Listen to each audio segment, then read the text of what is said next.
Buen día, estimados apreciados estudiantes, representantes y comunidad en general. Vamos a ver el siguiente tema a continuación. Ley de Coulomb. Este es el contenido correspondiente a hoy día. Vamos a ver de qué se trata la ley de Coulomb. Tenemos una imagen, tenemos donde eh, aparecen dos acciones. Aparece una persona que está sosteniendo un papel y debajo del papel. Debajo de la moneda está el papel y la persona lo jala y como por arte de magia, parece que la moneda queda sobre el vaso. Observemos acá. Observen acá. Tenemos la moneda que queda como por arte de magia cuando él jala. Parece algo como extraño, pero todo tiene una explicación. Observemos acá. Lee, analiza. Vamos a ver el planteamiento. Dice lo siguiente.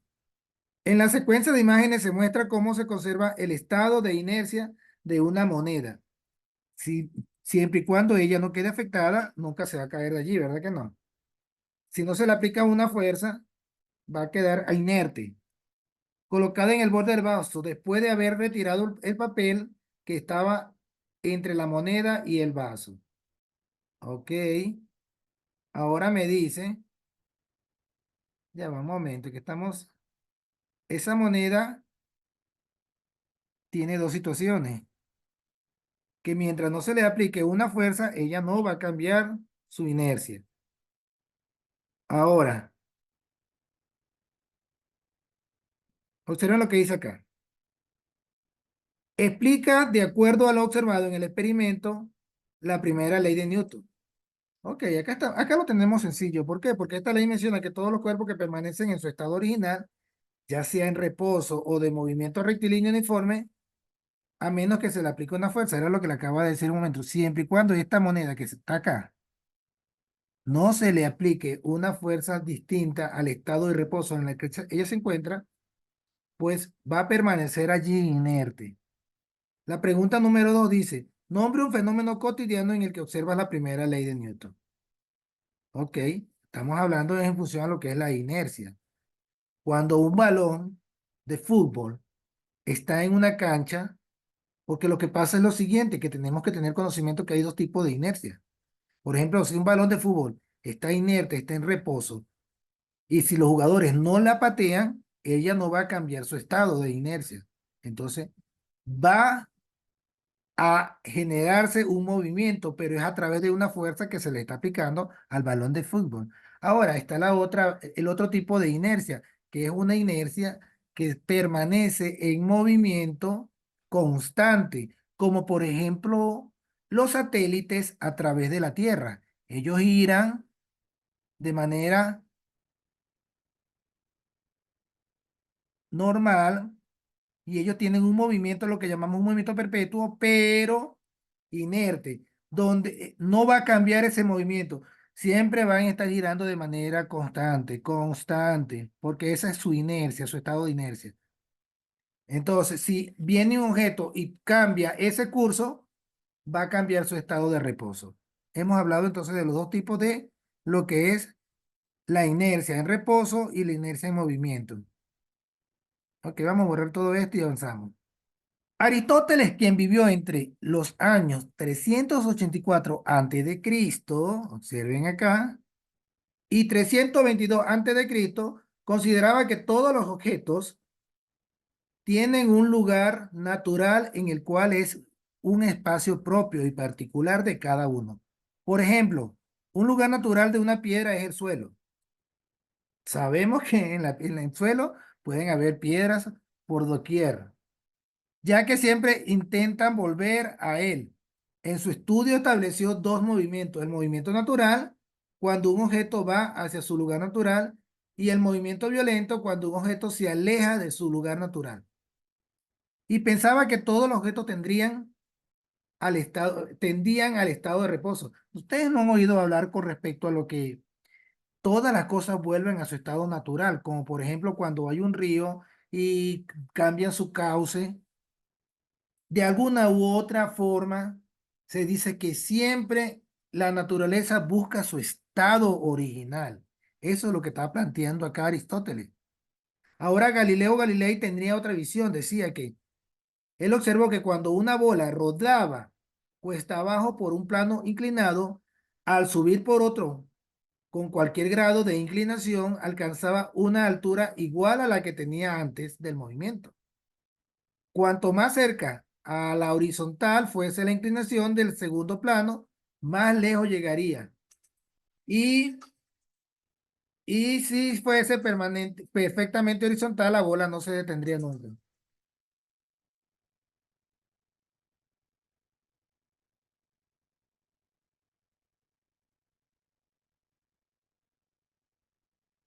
Ahora, la primera ley de Newton dice lo siguiente. Se declara a partir de la síntesis de los estudios realizados por Galileo Galilei sobre la inercia de los cuerpos no acelerados. Debido a ello, esta ley también es conocida como principio de inercia de Galilei, el mismo que establece dos ideas claramente definidas sobre el cuerpo. Ahora, acá vamos a hablar de lo que son los tipos de inercia. Ya esto lo dijimos desde el principio, cuando hablamos de respecto a los ejemplos. Tenemos la inercia de un cuerpo en reposo. Vamos a ver la definición, dice lo siguiente. La primera parte de este principio establece que sobre el cuerpo que se encuentra en reposo no actúa fuerza alguna, o que la suma vectorial de todas las fuerzas que actúan sobre él es nula. En el caso de un objeto situado sobre la mesa o una bola de golf sobre su base, por ejemplo, ya nosotros hicimos claro este ejemplo, un balón de fútbol que está en completo reposo, él va a estar inerte allí y no va a cambiar. No va a cambiar porque hasta que no se le aplique una fuerza. Cuando le dan una patada, obviamente va a cambiar ese estado. Ahora está el otro tipo de inercia, que es inercia de un cuerpo que posee movimiento rectilíneo uniforme. Esta parte de la ley indica que un cuerpo puede moverse con velocidad constante por una trayectoria recta debido a la ausencia de las fuerzas externas, o que la suma total de fuerza neta resultante es cero. Es decir, un satélite artificial, era lo que hablábamos a un principio, puesto en órbita en el espacio, se encuentra en movimiento con velocidad constante debido a que no existe fuerza alguna que impida acelere o frene. Él siempre va a estar en este movimiento perpetuo, constante. Ahora vamos a ver lo que es el diagrama de cuerpo libre. Tenemos la gráfica donde se aplica la fuerza, donde se aplica la tensión. A la masa 1 y a la masa 2 va a haber una tensión, y dentro de la polea va a haber también una fuerza dependiendo de las dos tensiones. Ahora observen, es una representación gráfica para analizar las fuerzas que actúan sobre un cuerpo. Este diagrama facilita la identificación de las fuerzas y momentos que debe tenerse en cuenta para resolver un problema como se muestra en la figura. Ok, tenemos esta polea que tenemos acá, observen la polea, y tenemos la fuerza que se está aplicando en, en el vector que está sosteniendo la polea. Y esa polea tiene una cuerda que tiene dos tensiones. La masa 1, que tiene un peso de una masa de 1 gramo, y la masa 2 tiene una masa de 2 gramos. Ahora, observa lo que dice acá. 5 consejos para elaborar el diagrama de cuerpo libre. Para elaborar el diagrama de cuerpo libre se deben considerar algunos aspectos, tales como, primero, el esquema de objeto debe ser lo más sencillo posible. Un simple esbozo es suficiente. Ahora, todas las fuerzas externas se representan mediante vectores etiquetados adecuadamente, y las flechas indican la dirección y la magnitud de la fuerza. En lo posible deben situarse en el punto donde se aplica. Ahora, escuchen, solo se debe incluir las fuerzas que actúan sobre el objeto. No puedo aplicar una fuerza externa. Se debe trabajar con el sistema de coordenadas más conveniente. En ocasiones se puede hacer coincidir el eje X con la pendiente de un plano inclinado. En ocasiones, porque recuerden que cuando tenemos eh, una inclinación de un vector, tenemos que conseguir las componentes horizontales y componentes verticales. Ya vamos a ver cómo se trata eso. Construye el diagrama de cuerpo libre para el siguiente sistema. Ok. Observen, tenemos acá un objeto que está guindando sobre dos cuerdas y sobre cada una de esas cuerdas se está generando una tensión. Entonces, por lo tanto, tenemos una fuerza acá, la tensión, cada tensión es una fuerza. Y aparte la masa está generando se le está generando en la masa otra fuerza que es la fuerza de la gravedad, que es la fuerza de atracción que ejerce la gravedad sobre los cuerpos. En este caso vamos a ver cómo quedaría establecido el diagrama. Observen. La tensión A quedaría en este vector. La tensión B en este otro vector.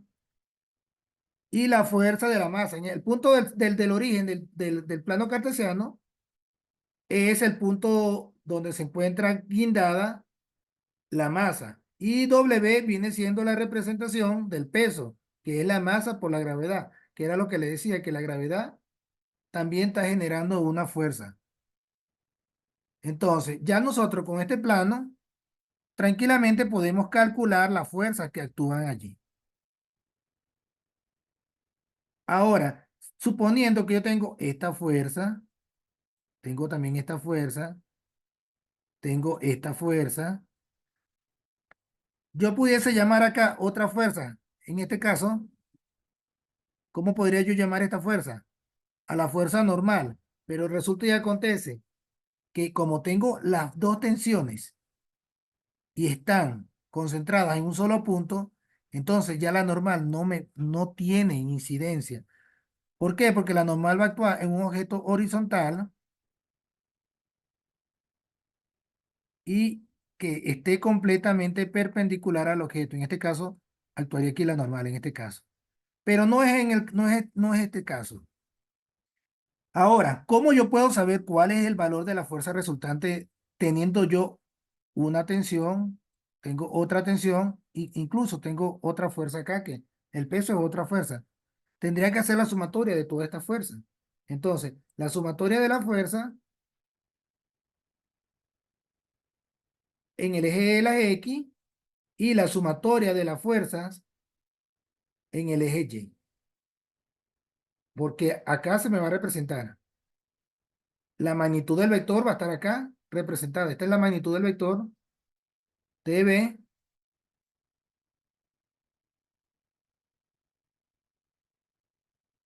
y él va a tener esta componente, la componente B de las X y la componente BY.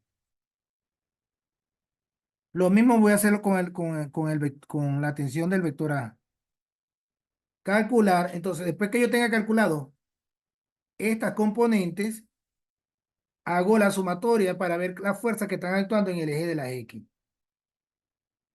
Una vez yo tenga ya calculado la sumatoria, es donde voy a calcular la magnitud de esos vectores. ¿Cómo voy a calcular la magnitud de esos vectores? Ya vamos a ver las fórmulas. Recuerden que para yo calcular las componentes en X, Bx va a ser igual ¿a quién? A la magnitud del vector B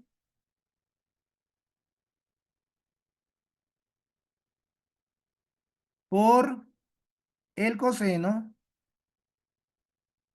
de tita, o sea, este ángulo que tenemos acá. Bueno, ya vamos a hacer unos ejercicios porque así que me gusta a mí realizar ejercicios para ir visualizando esto. Observen acá. En algunos casos es conveniente girar el eje de las coordenadas. Esto normalmente se hace cuando la partícula tiene un movimiento sobre una superficie inclinada. Y se facilita el cálculo de las componentes si los ejes tienen la misma dirección de la superficie. Eso es cuando tienen el problema de los cálculos. Bueno, señores, esto ha sido todo con respecto a este contenido. Nos vemos en la próxima clase y que pasen un lindo y feliz día.